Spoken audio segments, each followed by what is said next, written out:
Well, slap my thigh and call me Sally. Y'all ain't gonna believe the news that I just heard. That little firecracker Dr. Ruth Westheimer, she done gone and kicked the bucket at 96 years young.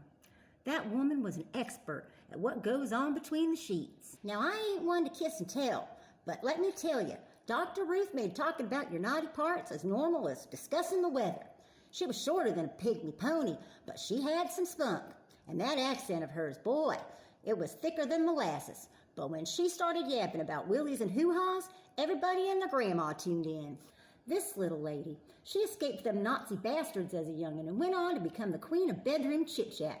And she weren't afraid to tell it like it is, whether you was having trouble with your John Thomas or your lady garden wasn't quite blooming right. Dr. Ruth had a fix for you. I swear, that woman could make a sailor blush with her frank talk, but she did it all proper like. She was telling folks to wrap it before you tap it long before it was cool, and she didn't give two hoots and a holler about what the stuffy shirts thought about it. Dr. Ruth was champion for the right to do the horizontal mambo with whoever floats her boat when some folks were still arguing over whether Elvis's hips were too sexy for TV.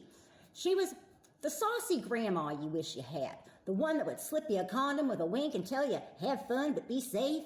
I tell you, the bedroom just won't be the same without Dr. Ruth's advice floating around.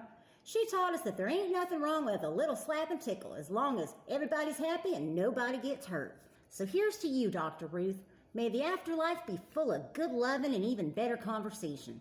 And if there's a big guy upstairs, I reckon he's in for an earful about how to keep them pearly gates well oiled and swinging.